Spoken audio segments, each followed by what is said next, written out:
रामाय रामभद्राय रामचंद्राय वेदसे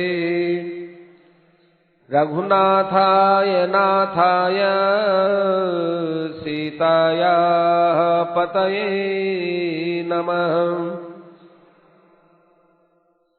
अतुलितबलधामं हेमशैलाभदेहम्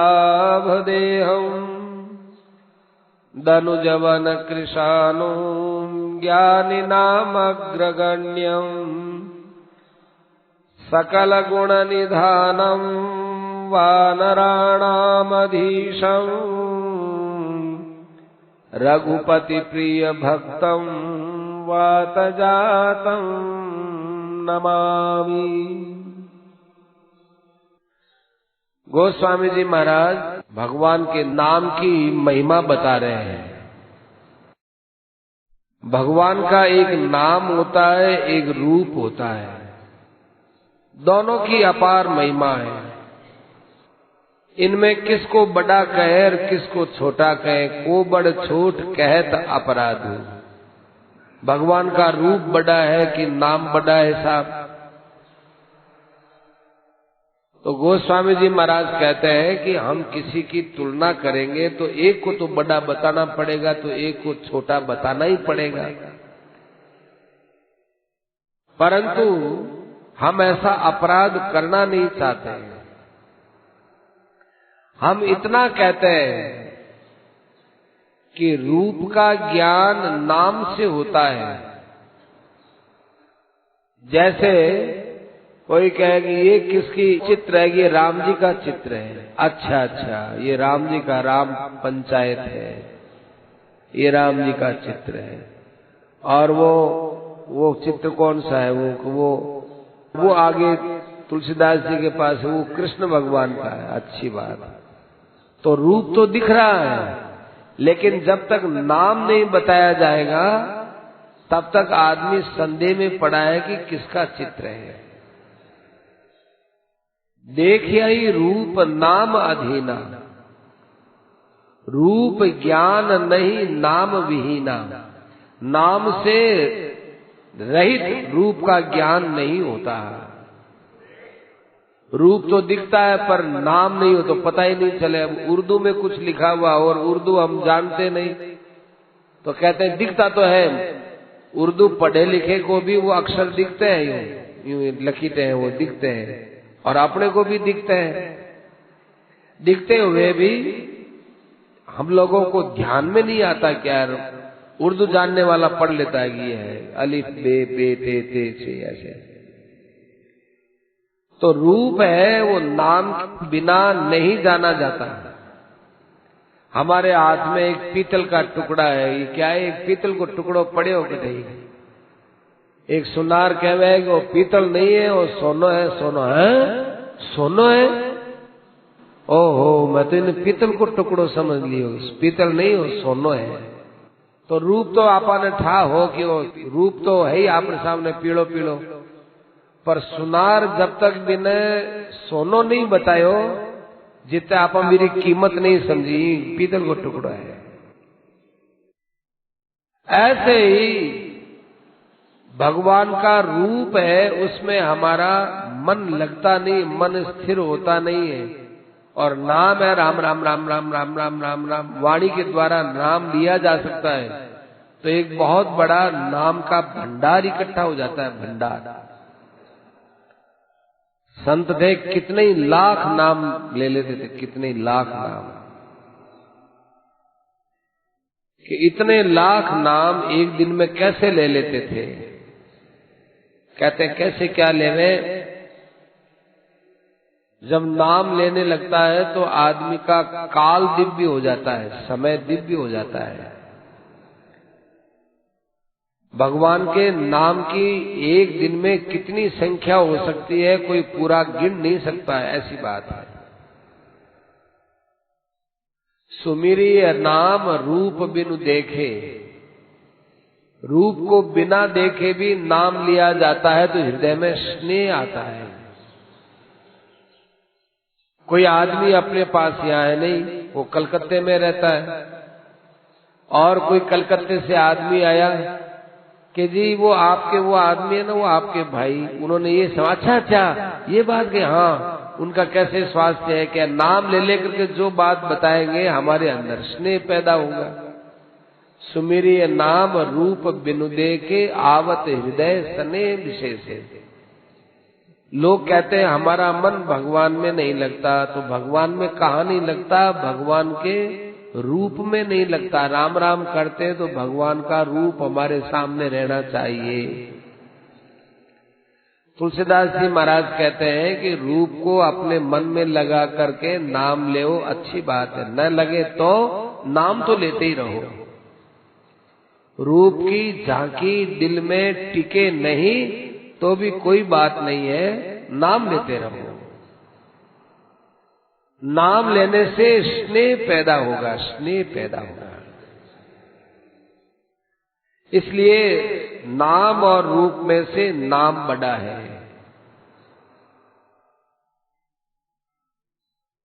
और राम नाम मणि दीप धर जी देहरी द्वार, तुलसी भीतर बाहिरऊ जो चाहे सी उजियार।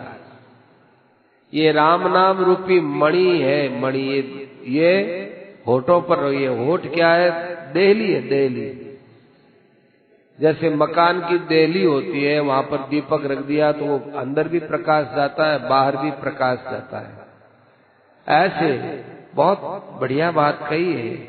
तुलसीदास जी कहते हैं कि अपने मुंह, अपने होठ के ऊपर राम राम राम राम राम करो, अंदर भी ज्ञान का प्रकाश होगा और बाहर का भी आपका व्यवहार, जैसे अभी सेठ जी ने कहा लेख में, बाहर का व्यवहार भी आपका बहुत पवित्र और शुद्ध होगा। प्रारंभ में लोग कह सकते हैं कि मैं जाना को नहीं गई मैं, वो केड़ो कहो जाना मैं अब राम राम करतो फिरे। लोग ऐसा कह सकते हैं, पर जिसको इधर चलना है वो इसकी परवाह नहीं करता। ऐसी ऐसी बातें जीवन में आती है, वो परवाह नहीं करता, उनकी अंदर से परवाह नहीं करता, उनको कुछ नहीं कहता, लेकिन अपने अंदर से इधर चलता ही रहता है। राम नाम मणि दीप धर, ये दीपक कैसा है? मणि रूपी दीपक है, मणि दीपक। ये मणि दीपक क्यों कहा? दीपक ही बोल देते, दीपक तो हवा में बुझ जाए भाई, ऐसा करते दीपक बुझ जाए, पर मणि रूप दीपक है ना, ये बुझता नहीं। कितनी आंधी आए, तूफान आए, मणि चमकती रहती है। ऐसे ही भगवान का नाम रूपी जो मणि है, कितनी बाधा आए वो नाम छूटता नहीं है, अंदर भी प्रकाश करता है और बाहर भी। राम नाम मणि दीप धर जी देहरी द्वार, जीवा रूपी देहली के ऊपर उसको रख दिया तो तुलसी भीतर बाहर हो जो चाहे सी उजियार। इसलिए भगवान के नाम से सदा ही सहायता मिलती है। सेठ जी तो कहते थे कि हमारे सामने कभी कोई व्यवहार में कठिनाई आती कि यहाँ हम क्या करें, तो उस समय में हम राम राम राम राम राम राम करते और भगवान राम का ध्यान करते और सोचते कि इस समस्या में भगवान राम होते तो क्या करते? भगवान का ध्यान करते, राम राम करते हुए जो बात पहले पैदा हो, हाँ ये बस ये राम जी की आज्ञा है।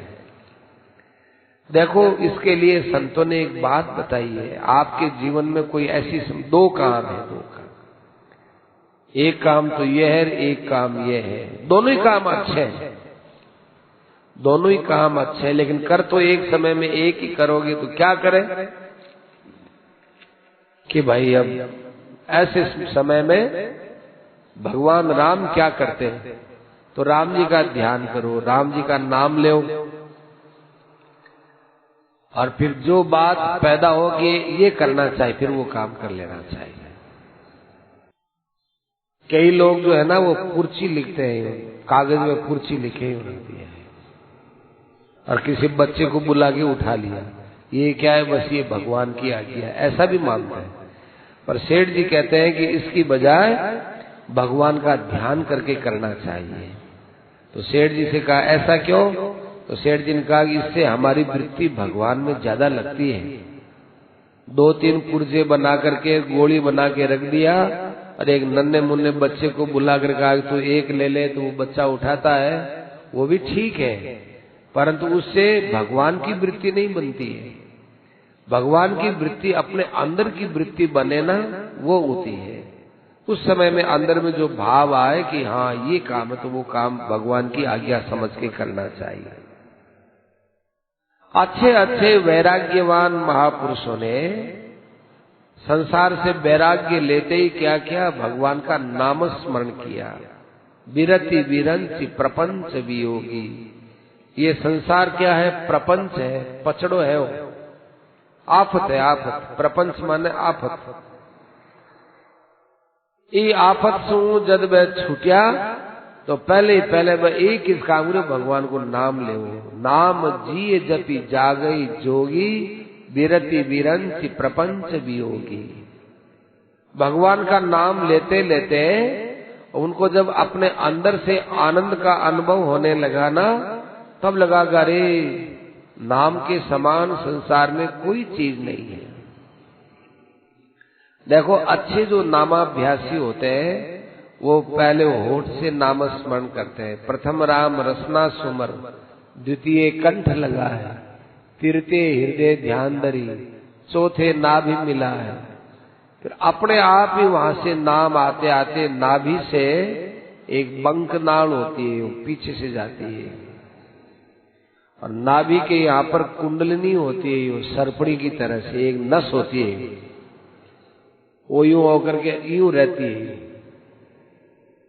और जब प्राणायाम के द्वारा राम राम राम राम राम राम करने अभ्यास तो ये यूं हो जाती है, नस अपने आप और यूं हो जाती है। यहाँ तालु के अंदर जो राम राम राम राम राम राम आदि का यहाँ का मिठास है, स्वाद बदल जाता है। राम राम करने से स्वाद बदल जाता है। आप नीम के पत्ते खा करके, कोपल पत्ते खा करके घंटे 2 घंटे बाद आप भगवान का नाम ले, आपके मुंह में एक अलौकिक मिठास आएगी। अब नीम के पत्ते से तो खारास होती है, लेकिन फिर भगवान का नाम लिया जाए, उस नाम से ऐसा मिठास आता है जैसे कोई मिश्री का मिठास आता हो। इसलिए देखो कभी कभी नाम लेते लेते संत लोग हैं ऐसा करते से वो चूसते हो, वो अपने आप ही शरीर की प्रक्रिया होती है, जैसे मिश्री को चूसा, ऐसे कोई चूसा जाए राम राम राम राम राम राम राम राम राम राम, अपना आप होता है, वो अपने आप ही अपने आप होता है, मिठास होता है। अब वो जो मीठा मीठा यहाँ से मिठास, जो मीठा रस जाता है, वो जो यहाँ कुंडलिनी होती है यूं यूं लेती है, यूं लेती है। फिर उसके बाद साधक की स्थिति और ढंग की हो जाती है। तो होय सिद्ध अनुमादिक पाए, उसके पास कई प्रकार की सिद्धियां आती है, पर साधु महात्मा संत महात्मा नाम में प्रेम करने वाले होते हैं, वो सिद्धियों की तरफ विचार नहीं करते। ये प्रत्यवाय है। देखो जैसे घर गृहस्थ को, अपने प्रपंच को, अपने परिवार को, अपने खेत मकान दुकान व्यापार परिवार धन संपत्ति सबको छोड़ करके केवल भजन करता है, उसी प्रकार से जब उसके सामने सिद्धियां आती हैं तो सिद्धियों को भी वो इसी प्रकार से छोड़ता चला जाता है। सिद्धियां अच्छी मालूम कब देती हैं कि जब उसके अंदर पूर्ण वैराग्य नहीं होता है, तब सिद्धियां अच्छी लगती हैं। सिद्धियां उसके पीछे पीछे आती है भाई ऐसा मार्ग है, इसमें कौन क्या करे। अब अपने यहाँ से नापासर रेलवे स्टेशन जाएंगे तो कोई हरा भरा खेत आएगा, कोई छाया भी आएगी, कोई मकान भी आएगा, कोई क्या आएगा, क्या क्या कितना कितना आता है। वो जाएंगे तो वहां जाएंगे तो सब आएंगे। ऐसे ही भगवान का नाम लेते हैं तो सिद्धियां आती हैं। साधक नाम जपई लय लाए, होय सिद्ध अणिमादिक पाए। खूब सिद्धियां उसके पास आती हैं। लेकिन भगवान का जो भक्त होता है वो इन सिद्धियों को जैसे अपने लौकिक संपत्तियों को बाधा समझता है, ऐसे इनकी भी बाधा समझता है। ये नहीं दूर रहे, इनसे दूर रहे। फिर सिद्धियां उनको छोड़ देती, वो मार्ग आगे निकल जाता है, छूट जाते हैं। अब नापासर जाना है, बीच में कोई अच्छा बगीचा मिल गया, वहीं बैठ जाएंगे तो फिर रेलवे स्टेशन नापासर थोड़ी जा सकेंगे, यहीं बैठ गए अपने तो छाया में ही। ऐसी सिद्धियों में बैठ गए तो कल्याण नहीं होता। इसलिए भागवत में आता है इनको अंतराय माना गया। अंतराय, अंतराय माने बाधा मानी गई है। सिद्धियों से डरते थे संत महात्मा। एक संत थे, सिंथल में ही हुए, वो स्नान करते तो उनके स्नान का जल किसी कोड़ी के यहाँ लग जाता, कोड साफ हो गया। इतना भजन का बल था उनके पास। तो उनके पास में रहने वाला एक सेवा में रहने वाला था, उसने किसी कोडी पर दया कर दी कि ठीक है आ जा। अब वो दया तो कर दी, और महाराज को पता चला कि भाई ऐसे ऐसे ये हमारे स्नान का जल किसी कोडी पर डरा, तो नाराज हो उसको निकाल दिया, चले जाओ तुम यहाँ से। ये सिद्धियां भगवान की भक्ति के अंदर काम लेनी चाहिए, संसार के उत्कर्ष में काम नहीं लेनी चाहिए। अब ये कोडी के ऊपर तुमने जल डाला, एक बार कोड तो ठीक हो गया, उसको यही कहते ना कि तेरे शरीर में कोड हो गया। तो देखो देहाध्यासी पुरुष को अपने शरीर में अहम भाव मिटाना बड़ा मुश्किल है, और जितनी विकृतियां पैदा होती है शरीर को मैं और मेरा मानने से होती है। स्त्री और पुरुष का भी आपस में आकर्षण होता है, वो अपने शरीर के अंदर आसक्ति होने से पैदा होता है आकर्षण। तो कोडी को ये बताया जाता है, अरे भाई तेरे लिए तो कल्याण करने का बहुत अच्छा समय आया, तेरा शरीर बड़ा गंदा है, तो इस शरीर को तू मैं मत मान, गंदा शरीर तेरा रूप नहीं है। उसके जल्दी समझ में आएगा। और जिनका शरीर स्वस्थ है, सबल है और सुडौल है, सुंदर है, उनका शरीर में अहम भाव, अपने अंदर सुंदर भाव मिटना बड़ा मुश्किल है। और अपने शरीर के अंदर जब तक सौंदर्य बुद्धि रहेगी तब तक उसके भीतर से स्त्री बुद्धि समाप्त नहीं हो सकती। अपने शरीर के अंदर उसको खराबी मालूम देनी चाहिए। अब सुंदर शरीर उसको कैसे मालूम देगी? कोडी शरीर को मालूम देता है, अरे मेरा शरीर गलत पलित हो गया, यहाँ बदबू आती है उसकी, मवाद की होगी, बहुत बदबू आती है, उसके शरीर से दुर्गंध ही दुर्गंध आती है। तो उस आदमी को अपने शरीर से अहम भाव मिटाने में बड़ी सहायता मिलती है। तो उन महात्मा जी ने, उन महापुरुषों ने कहा कि भाई तुमने इसका परमार्थ का काम बिगाड़ दिया, भगवान ने इसको कोड दी थी, तो इसकी सेवा करो, कोड मिटा दे, वो ये सिद्धि काम में लिया अच्छा नहीं है। होई सिद्धि अनिमादिक पाए, जपई नाम जन आरत भारी, मिटई कुसंकट होई सुखारी। किसी के ऊपर भयंकर आफत आ जाए तो क्या करे? भगवान का नाम जपे। अब आफत क्या है? लौकिक आफत के अंदर नहीं, सबसे बड़ी आफत क्या है? हमारे संतों ने एक बहुत बढ़िया बात लिखी है, नरिया मन का दुखड़ा किसको कह सुनाए, मन विषयारी विषदशा दम दम दौड़ियो जाए। मैं मेरे मन का दुख किसको कहूँ, किसको कहूँ? क्यों, क्या हो गया महाराज, क्या आफत आ गई? कि मेरा मन है वो विषयों में दौड़ता है, बड़ी भारी आफत है। संत इसको बहुत आफत मानते हैं, क्योंकि हूं तो मैं परमात्मा का अंश, परमात्मा का बेटा, परमात्मा की तरफ तो चलता नहीं, और जिस संसार को छोड़ना है, छोड़ के मरना है, उस संसार में लपलपाता है, संसार में घुसता है, अच्छा लगता है, संसार प्रिय लगता है। ये जीव के ऊपर सबसे बड़ा संकट है।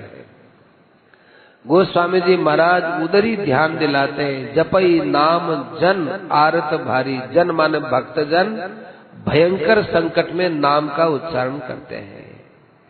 देखो कई संत थे, वो अकेले में नाम जप करते थे तो रोते ही रहते थे, रोते रहते थे। स्वयं महाराज श्री ने एक बात कही कि एक संत थे, उनके साथ में महाराज जी रहते थे। रात को लाली माई की बगीची की बात है, वहां पर विश्राम किए थे, कोई पास में जगह थी, वहां खूब से संत आए हुए थे, कोई संतों का सम्मेलन था, जाने क्या था, वहां खूब से संत थे। महाराज जी भी छोटी उम्र में ही थे, उनके साथ एक संत और थे। तो रात्रि में महाराज जी लघु शंका के लिए उठे, वो संत बैठे हुए अपने रो रहे थे, सिसकी मार मार के रो रहे थे। महाराज जी ने देखा कोई क्या पता कोई बीमारी हो गई, कोई तकलीफ आ गई। महाराज जी ने पूछा कि क्या बात है, आप रोते क्यों हैं? तो उन संतों ने उत्तर दिया कि मेरे पर फौजदारी मुकदमा हो गया। तो स्वामी जी महाराज ने कहा फौजदारी मुकदमा कैसे हो गया आप पर? आप तो अभी हमारे साथ हो कई दिनों से, कोई आपके ऊपर कोई दोषारोपण नहीं, कहीं आप किसी से मारपीट नहीं किए, कोई चीज वस्तु नहीं दिए, कुछ भी नहीं, आप सर्वथा निर्दोष है, फिर फौजदारी मुकदमा कैसे हो गया? कि बड़ा भारी फौजदारी मुकदमा हो गया। फिर रोवे जोर जोर से। महाराज जी ने कहा कुछ बात तो बताओ महात्मा जी, ऐसी क्या हो गया आपके?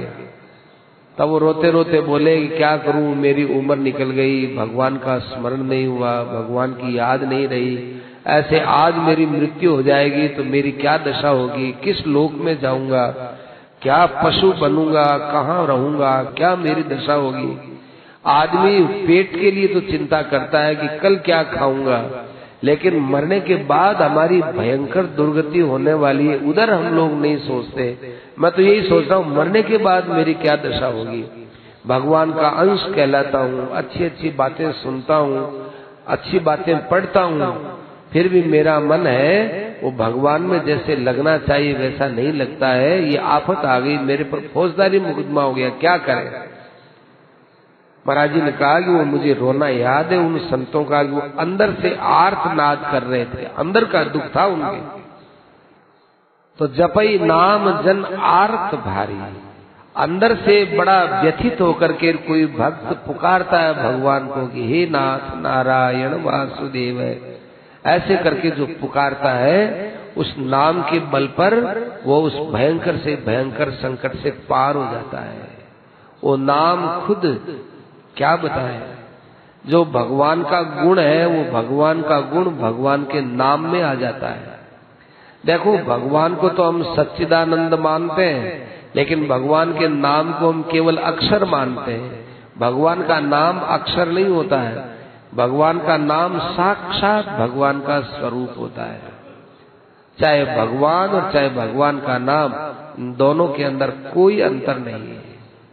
भगवान का नाम भगवान का साक्षात स्वरूप, साक्षात स्वरूप भी नहीं। गोस्वामी जी महाराज कहते हैं कि राम जी से बढ़कर राम जी का नाम है साहब, राम जी से बढ़कर है। कोई हमसे कहे कि सगुण भगवान से बढ़कर कौन, कि सगुण भगवान से बढ़कर भगवान का नाम। कैसे कि राम एक तापस तीय तारी, परंतु नाम कोटि खल कुमति सुधारी। राम जी ने एक और तपस्विनी और स्त्री का उद्धार किया, ये चार बात आई। और नाम ने क्या किया, एक के बदले कोटि करोड़ों। और तापस स्त्री है तो ये क्या है कि खल, तापस की जगह खल, और वो स्त्री है तो ये कुमति, और तारी ये सुधारी। चारों ही चीजें बड़ी है। माने नाम ने करोड़ों दुष्टों की खराब बुद्धि को सुधार दिया। राम जी से पूछो कि आपने एक भी खराब बुद्धि वाले को सुधारा क्या रामावतार में? कृष्णावतार में पूछो भगवान कृष्ण से कि आपने एक भी खराब बुद्धि वाले को सुधार दिया क्या? आपने गीता का उपदेश भी दिया तो अर्जुन को दिया, जो अर्जुन बड़ा विलक्षण ज्ञानी था, बैरागी था, नीतिमान था, धर्मात्मा था। ऐसे अर्जुन को आपने गीता सुनाई। ऐसा बताओ जो दुष्ट है, जिसकी बुद्धि खराब है, उसकी खराब बुद्धि को आपने सुधारा क्या? एक को भी बता दो। राम एक तापस तीय तारी, राम जी को अहिल्या के उद्धार में क्या जोर आया? एक तो स्त्री है। देखो माताएं बहनें जो होती हैं वो मुक्ति के एकदम किनारे रहती हैं। पुरुषों की तो मुक्ति में थोड़ा संदेह रहता है, लेकिन जो माता बहन के शरीर में है वे तो मुक्ति के बहुत नजदीक है। सेठ जी ने कहा कि हमको तो वही भगवान ने पुरुष बना दिया, यदि हमको भगवान स्त्री बना देते तो हम हमारा बहुत जल्दी कल्याण कर लेते। पूछा कि कैसे कर लेते? अरे स्त्री पर कोई जिम्मेवारी नहीं है, जैसा पति कहे वैसा करे। पहले अपने पीहर में रहे तो माँ बाप कहे वैसा करे, ससुराल में आए तो पति कहे वैसा करे, और कोई दुर्भाग्य का दिन आ जाए और पति मर जाए तो कि बेटा कहे वैसा करे, बेटा कहे वैसा करे, माँ ऐसा करना या ठीक ऐसा करना। स्त्री को अपने मन की लगाने की कहीं गुंजाइश रही नहीं, इसलिए उसका मुक्ति का मार्ग एकदम खुला है। तो राम जी ने तपस्विनी स्त्री का उद्धार किया महाराज, कौन सी बड़ी बात की। और राम ने कोटि खल कुमति सुधारी, कितने कितने पापियों ने नाम लिया, बिल्व मंगल ने नाम लिया, उद्धार हो गया। डाकू था, डाकू भगत, एक डाकू भगत। जैसे अपने यहाँ सत्संग हो रहा है ऐसे वो सत्संग में चला गया। सत्संग में क्यों गया? कि डाका डाल दिया उसने देखा कि मेरे पीछे लोग आ रहे हैं, कि पकड़ा जाऊंगा। तो एक जगह सत्संग हो रही थी, सत्संग में आके बैठ गया लोगों में। और उस वक्त भगवान कृष्ण के स्वरूप का वर्णन चल रहा था। ऐसे वो छोटे से बालक है, ऐसे उनके मणियों से चारों तरफ बनाया हुआ मुकुट, उसके अंदर मोर लगाया हुआ, बहुमूल्य मणियां हैं, और उनके गले में बहुत सुंदर मणि है, हाथों के अंदर बड़े अच्छे कड़े हैं। और वो डाकू देखे, अब डाकू को क्या पता कि क्या है, उन्होंने देखा छोटा सा बच्चा इतना गहना लदा हुआ, वो बड़ा ध्यान से सुनता गया। ऐसा सांवला सलोना उसका रंग है, मोटी मोटी उसकी आंखें हैं, और वो बहुत सुहावना लगता है। अभी उसके पूरे दांत आए नहीं है। वो गायों को चराने के लिए जाता है, और गायें चरती रहती है, और वो अपने बांसुरी लेकर के बांसुरी की राग में अपने आप में मस्त रहता है। गायें भी उसकी बांसुरी सुनती हैं, उसके सखा भी बांसुरी सुनते हैं। उस बांसुरी के सामने सब लट्टू हो जाते हैं। वो भी किसी को नहीं देखता, वो कोई उसके बांसुरी के अलावा किसी को नहीं सुनते। एकांत जंगल के अंदर वो ऐसी बांसुरी बजाता है। डाकू ने कहा तो बहुत अच्छी बात है, लूट लेंगे उसको, बच्चा ही तो है। अब वो बहुत ध्यान से सुनता रहा। अब थोड़ी देर बाद कथा विसर्जित हुई, कथा संपन्न हुई, और सब अपने अपने घर जाने लगे। वो डाकू एक जगह बैठ गया। और जो कथा करके जा रहे थे पंडित जी, आगे जाकर के पंडित जी के पास आ गए। वो पंडित जी ने बोले क्या बात है भाई, कौन हो तुम? देखो पंडित जी मैं डाकू। अब वो पंडित जी ने कांपने लगे। पंडित जी ने कहा भाई मेरे थोड़ा बहुत गुजारा होता है, कथा करता हूँ, और कुछ मुझे दे देते हैं, उससे गुजारा करता हूँ भाई। मेरे पास तुम जो है ये डाका डाल के क्या करोगे? कि नहीं हम तुम्हारे पैसा नहीं लेंगे। अपने तो एक बात बताओ कि वो जिस बच्चे को आप बता रहे थे ना, वो जंगल में इतना गहना पहन के आता है, इतना वो बंसुरी बजाता है, और वो छोटा सा सलोना सा बच्चा है, वो कौन से जंगल में रहता है मुझे बताओ। मैं उसको लूटूंगा, और उसका जो धन मिलेगा उसमें आपको भी दे दूंगा, कि आपको भी रोज रोज ये माथा पच्ची नहीं करनी पड़ेगी। गर्मी में आते हो और फिर दूर जाते हो, थोड़ा बहुत मिलता है, अपन ऐसा करेंगे, उसमें बहुत कुछ तो मैं रख लूंगा, कुछ आपको दे दूंगा, मुझे बताओ कौन से जंगल में। पंडित जी ने देखा ये तो बड़ी मुश्किल होगी, आफत है, ये तो भुरुट की तरह चिपक गया। और भुरुट है नहीं, चालते चालते चिपक जावे, अठो उतारा तो पाछो अठीन कठी चिपक जावे। खेत में भुरुट हुए जना, वो भुरुटाड़ी जी कठू आ गयो भाई। तो कहा कि भाई मैंने तो कथा में लिखा वो बांचा है। कि नहीं मुझे बता देना, नहीं तो ठीक बात नहीं है। अब जानते हो कि नहीं मेरे पास ये लठ है, लक्कड़ है ये पूरा, मैं ऐसे नहीं जान दूंगा, बताओ कौन से जंगल में है। अच्छा हाँ बताता हूँ, यहाँ से 5 कोस की दूरी पर है। उन्होंने कहा इतनी दूर चला जाएगा, 5 कोस की दूरी पर है। किस समय आता है? कि वो पो फटते फटते आवे, जी टाइम सूर्य भगवान लाल लाल रहे भी टाइम वो आवे। उसके साथ कौन कितने आदमी होते हैं? वो शुरू में 2 जने ही आते हैं, एक तो वो और एक उसका भाई आता है। मुझे फिर दोबारा बताओ कि क्या उसका स्वरूप है। अब देखो पंडित जी तो आफत छुड़ाने के लिए बोलते हैं, वो डाकू है, अपने हृदय में उसका रूप उतार लेता है। ऐसे कानों में कुंडल है और भुजबंद है, हाथ में बड़े सुंदर कड़े हैं और करदनी में बड़ी सुंदर सुंदर सोने की एक लड़ है जिसमें मणियां पोई हुई है। अब वो रत्नों का उनका वर्णन किया तो उसके तो मुंह में पानी आ गया डाकू के। ठीक है पंडित जी, आपकी कुटिया बताओ, आप कहाँ रहते हो? कल मैं उसको लूटूंगा, फिर आपके वहां को दूंगा, कैसे सबके बीच में दूंगा तो पक जाऊंगा। आपकी कुटिया बता दो। पंडित जी ने कहा भी मुझे तो चाहिए धन चाहिए नहीं। क्या नहीं नहीं नहीं, ऐसा किए बिना तो आप मेरा कहीं कहीं नाम कर दोगे दुनिया में, मुझे पकड़ा दोगे। थोड़ा बहुत आपको दिया रहूंगा तो आप दबे रहोगे। पंडित जी ने कहा अच्छा ऐसा करो, मैं रहता तो यहाँ हूं, तुमको धन मिल जाए तो मेरे पास आ जाना। ठीक है।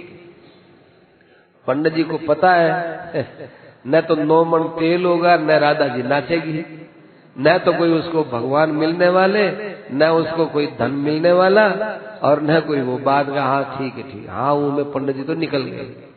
अब वो डाकू गया साहब 5 कोस की दूरी के बाद जंगल में रात भर जगता रहा, रात भर जगता रहा, ध्यान करता रहा।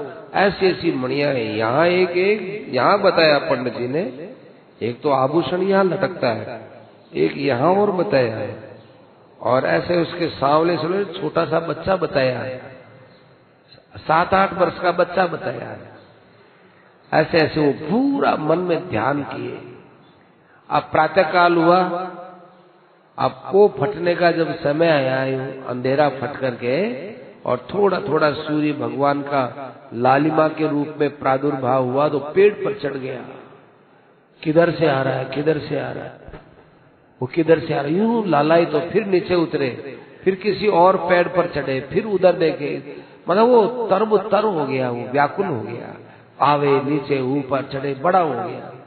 इतनी देर में 2 बच्चे दिखाई दिए उसको, इतना प्रसन्न हुआ, आ गया वो, आ गया आ गया आ गया। और नीचे उतर के उस रास्ते पर गया और भगवान अपने वही बाल सुलभ चंचलता से बंसरी हाथ में लिए मटकते मटकते जाए थे, रास्ते पर खड़ा हो गया एकदम। ए कौन हो तुम? तो भगवान ने बहुत प्यार से उसको देखा। जब देखा तो भगवान की सांवली मोहिनी मूर्ति देख करके डाकू ने सोचा कि नहीं नहीं नहीं, ये लड़का तो बहुत सुंदर है, ये आभूषण इसके शरीर पर कितने अच्छे फब रहे हैं, यदि ये आभूषण मैं ले लूंगा तो इसके शरीर के ऊपर जो आभूषण की चमक थी ना, ये चमक और किसी के शरीर पर तो आ ही नहीं सकती है, ये तो इसी के पास रहना चाहिए। अब उसके मन में दया भी आए और आभूषणों को देख करके मन ललचावे भी। तो भगवान ने बहुत मीठी वाणी में बोला, पूछा कौन हो भैया? अब वो भगवान है ना, सत्य स्वरूप भगवान। तो डाकू के मन में भी सत्य बात आई कि भाई हम तो कल कथा में गए थे तो हमको पता चला कि तुम यहाँ गायें चराते हो और तुम्हारी माँ खूब श्रृंगार करती है, हम तो तुमको लूटने के लिए आए थे। अच्छा आप लूटने के लिए आए थे, तो लो हम खोल खोल के दे देते हैं, पर देखना आप हमको मारना नहीं हो, हमको पीटना नहीं, हम छोटे बच्चे हैं, हम तुम्हारी पिटाई सहन नहीं कर सकेंगे। इतना भगवान ने ऐसे प्यार से कहा तो वो डाकू वहां रोने लग गया। डाकू रोने लग गया कि नहीं बालको, मैं तुम्हारे कोई हाथ नहीं लगाऊंगा। भगवान यूं अपना आभूषण उतार करके ये ले जाओ, ये आभूषण ले जाओ, ये ले जाओ देने लगे। उसने कहा नहीं अब मैं नहीं लूंगा। अब देखो भगवान का रूप, भगवान का बोलना इतना आकर्षित किया, इतना आकर्षित किया। उस डाकू ने कहा कि देखो हम तुमको मारेंगे नहीं, पीटेंगे नहीं, तुमसे हम कुछ नहीं लेंगे, हमको इतना बता दो कि तुम रोज इस जंगल में आओगे ना? हम रोज इस जंगल में ही आते हैं, तो इस जंगल में तुम रोज एक बार सुबह पहले मुझसे मिल लोगे ना? मिल लो, मिल ले। और जो है अब उसको पता ही नहीं कि अनंत कोटि ब्रह्मांड नायक परात्पर परब्रह्म परमेश्वर सर्वेश्वर सर्वाधार सर्वांतर्यामी भगवान है, कुछ पता नहीं था। वो तो रूप के अंदर मोहित हो गया है। एक दिन गया वो पंडित जी के पास कि पंडित जी, अरे आ गए तुम? आए पंडित जी, आ क्या गए, बस पूछो मत कि क्या हुआ। अब देखो पंडित जी तो रूप का वर्णन करते थे बेचारे ऊपर ऊपर से, अब वो जो पंडित जी के सामने रूप का वर्णन करने लगा, झर झर हो गया, खूब रोने लगा। पंडित जी, मैंने उसकी आवाज सुनी, इतनी मीठी आवाज, मुझे तो किसी से बात करने की इच्छा नहीं होती, और मैंने उसको अपने गोद में लिया छोटे बच्चे को, तो किसी को छूने की इच्छा नहीं होती। इतना कोमल, इतना सांवल सूरत, वो किसी को देखने की इच्छा नहीं होती। आदमी यही तो फंसता है, कहीं रूप में फंसता है, कहीं स्पर्श में फंसता है, कहीं सुगंध में फंसता है, कहीं खाने पीने में फंसता है, कहीं कानों के अंदर सुनने में फंसता है। ये तो 5 जो चीज फंसाने वाली है, शब्द, स्पर्श, रूप, रस और गंध। तो ऐसी तो उसमें सुगंध आ रही थी, ऐसा वो मीठा बोल रहा था, ऐसा सुखद उसका मुझे स्पर्श लगा, ऐसी बढ़िया उसके शरीर से दिव्य गंध आ रही थी, और ऐसा सुखद उसका स्पर्श मालूम दे रहा था। भाई अब हमको तो कोई दूसरी चीज अच्छी लगे, वो गहने वेणे भी हमको नहीं लगे, हम तो कहते हैं कि वो रोज हमको दर्शन देता रहे। तो पंडित जी, आपको मैं ये कहने के लिए आया हूँ कि देखो मैंने तो उसको बस में कर लिया, आपको यदि वहां चलना है तो आप भी वहां चलो, मैं दर्शन करा देता हूँ। पंडित जी ने कहा कि तुमने देखा? कि हाँ देखा। कहाँ देखा? कि आपने बताया ना 5 कोस की दूरी पर, मैं 5 कोस की दूरी पर गया। आपने कहा ना कि सुबह पहले ऐसा, कि हाँ। तो बस सुबह पहले पो फटते वो आया था, गायें आई थी साथ में, एक वो साथ में उसका भाई आया था, फिर तो ग्वाल बाल के ही आ गए, पर हमारी बातें तो पहले ही हो गई। पंडित जी ने कहा मुझे दिखा दोगे? चलो दिखाएंगे, तो सामने की बात है। पंडित जी को ले आया हूँ डाकू, पंडित जी को ले आया तो उस दिन भगवान आए। अब डाकू को तो दिखे, पंडित जी को नहीं दिखे। डाकू कहता वो देखो वो देखो वो आ रहा, वो देखो वो आ रहा है, वो आ रहा है, देखो देखो पंडित जी देखो। पंडित जी आंख फाड़े, पंडित जी को नहीं दिखे। तो इधर भगवान आए, डाकू ने कहा कि जी हमारे ये पंडित जी हैं, इन्होंने तो हमको भेजा था, आप इनको भी दर्शन दो। तो भगवान ने कहा कि भाई पंडित जी को नहीं, हम तो आपको दर्शन देने के लिए बाध्य थे, इनको भी दो। अच्छा इनको भी दे देंगे, आप पंडित जी का हाथ पकड़ लो। पंडित जी का हाथ पकड़ लिया, पंडित जी को दर्शन हो गए, पंडित जी निहाल हो गए। तो ऐसे राम एक तापस तिय तारी, नाम कोटि खल कुमति सुधारी। अब बताओ, भगवान ने उसकी बुद्धि सुधारी या भगवान के ध्यान ने, भगवान के नाम ने, भगवान के स्वरूप की मूर्ति जो अंदर बैठी उसने सुधारी? उसने सुधारी। भगवान तो दर्शन देने के लिए बाध्य थे, आ गए।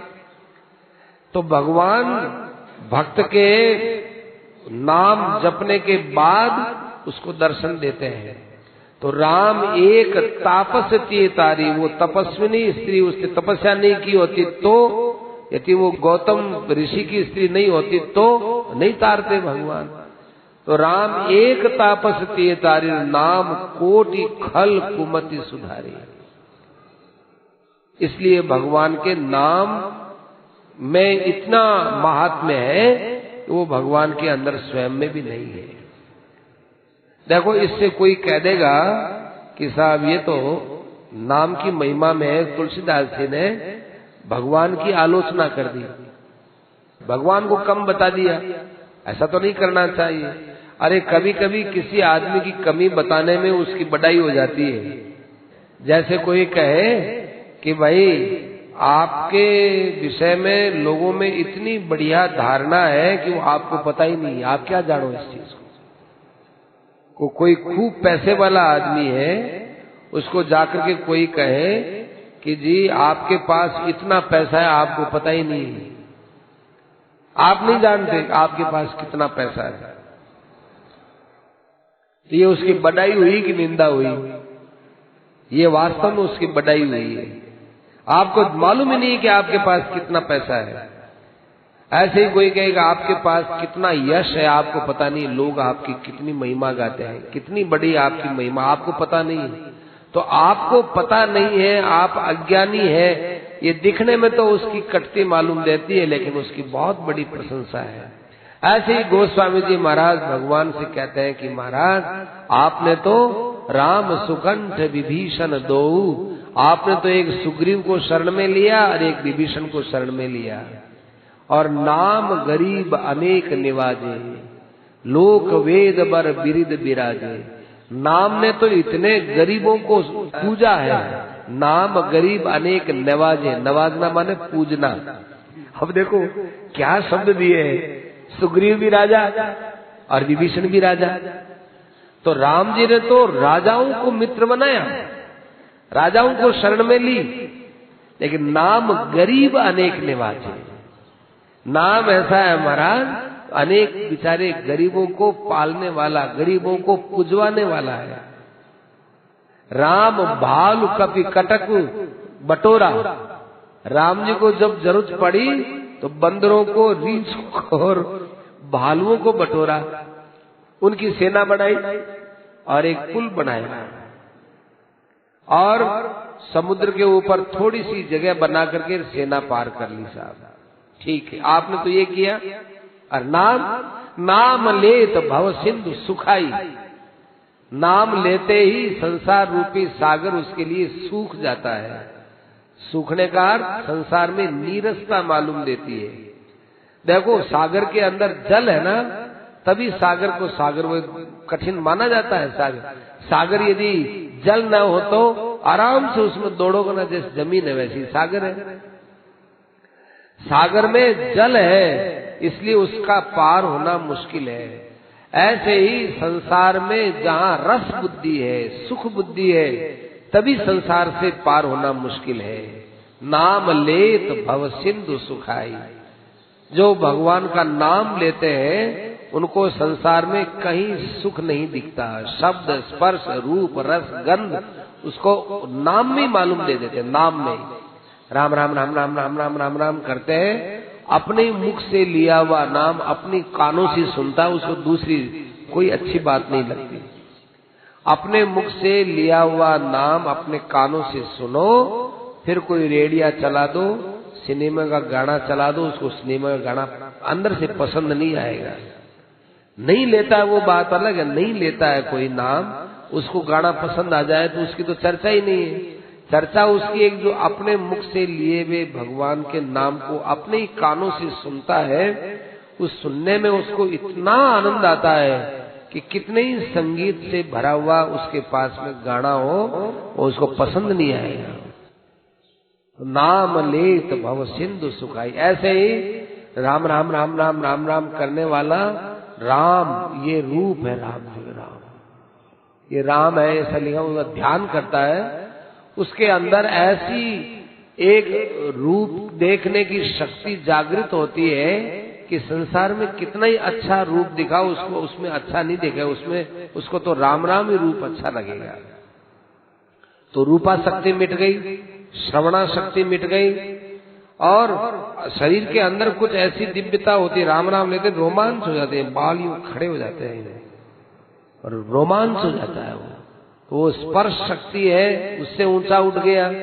शब्द स्पर्श रूप रस और जीभ का स्वाद बदल जाता है। अभी पहले बताया ही था, राम राम राम राम राम राम राम, जीभ बार बार यूं तालू से टकराती है, राम राम राम राम राम राम, फिर राम राम राम राम राम राम राम, जीभ अपना आप उल्टी हो जाती है, और उल्टे होते होते होते होते यहाँ का रस तो सूख जाता है, अरे यहाँ अंदर ये तालू जो लटकता है ना, वहां से एक अलग ही अमृत का साथ झरना बहता है, जो इम्मी बोलते हैं। अम्मी रस पिया जुग जुग जिया, खालिक मिल खेलंदा है। वहां से फिर अमृत का झरना होता है, जैसे बताया अभी, जो वहां से मिठास, ऐसा स्वाद उसको कहीं पर भी किसी भोजन में नहीं आता। तो नाम लेत भव सिंधु सुखाई, करहु विचार सुजन मन माही। इसलिए हे सज्जनों, आप ऐसा विचार करो।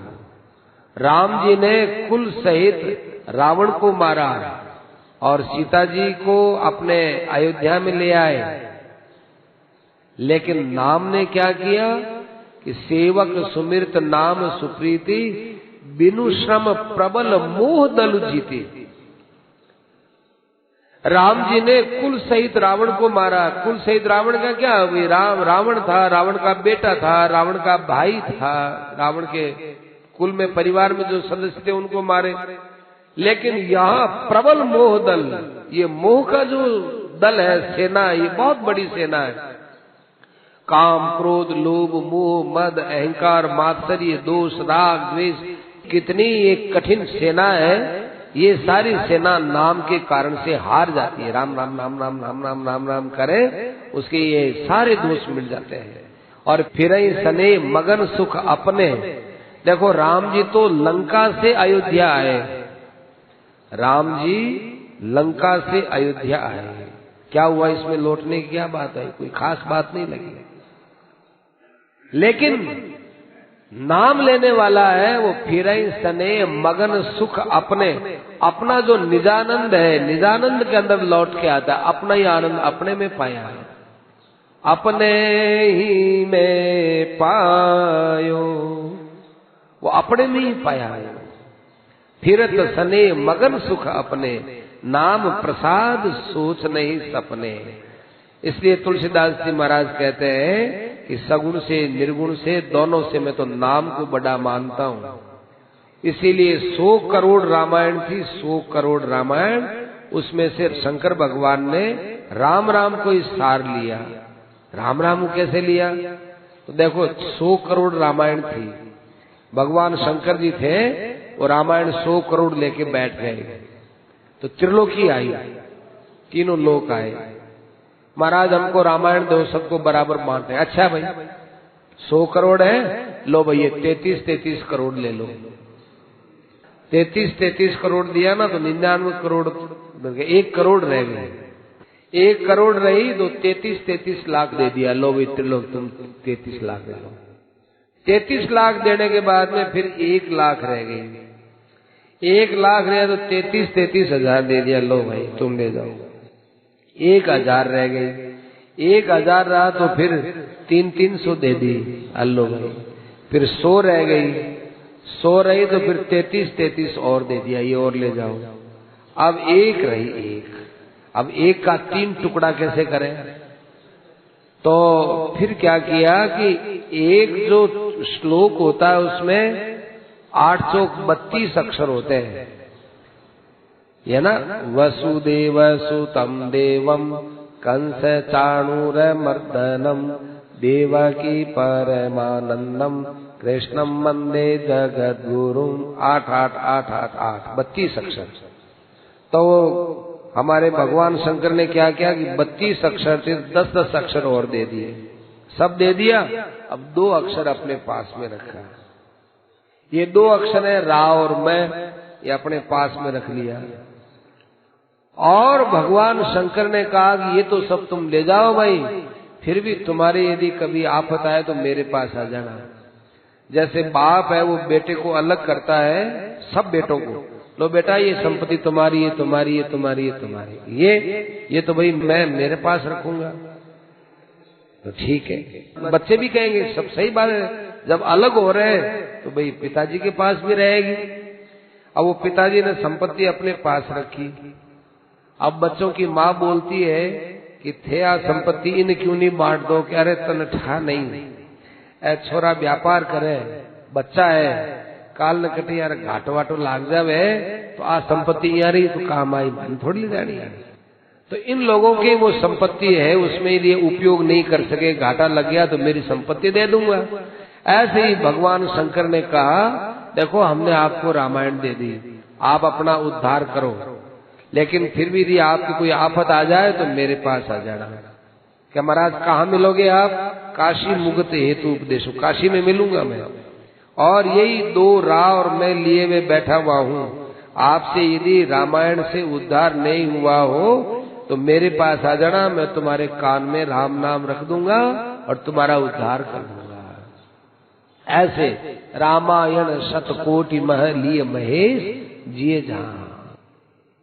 जय सीताराम सीताराम सीताराम, जय सीताराम जय सीताराम सीताराम सीताराम जय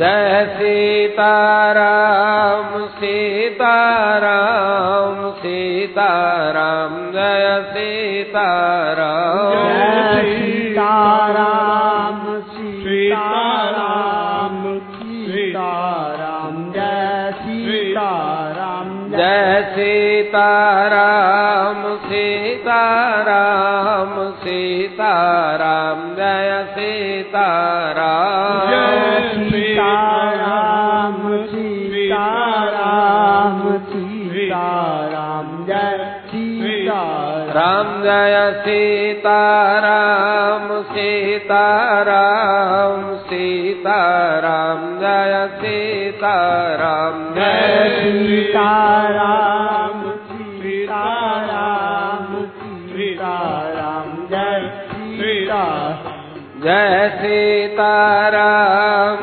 सीताराम सीताराम जय सीताराम जय सीताराम सीताराम सीताराम जय सीताराम सियावर रामचंद्र की जय मोर मुकुटवंशी